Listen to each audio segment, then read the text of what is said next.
Сәлем достар, қайырлы күн. Бүгін біз сіздермен жазда жеуге арналған тойымды салат жасайтын боламыз. Ол үшін көкөністерімізді жуып, баклажанымызды кубиктеп турап аламыз. Кейіннен сәбізімізді де кубиктеп турап шығамыз.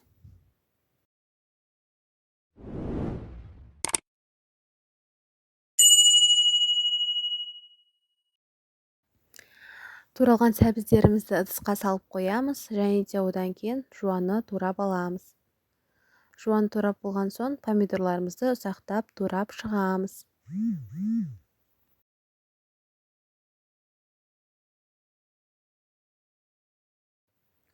Ендігі кезекте қызып тұрған табамызға жуамызды салып, жуамыз қызарғаннан кейін үстіне сәбізімізді салып қуыруды бастаймыз.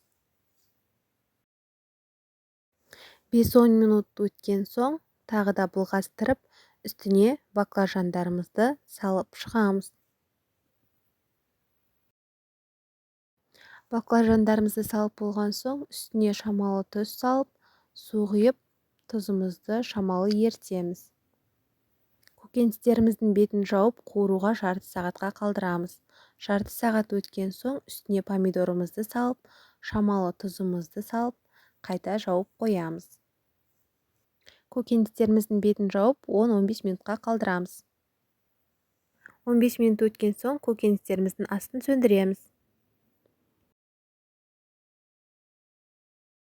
Баклажаннан жасалған тойымды салатымыз дайын.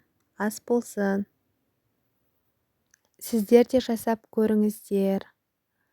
Каналға тіркелмеген болсаңыздар, тіркеліп, лайк басып, комментарий жазып отырыңыздар.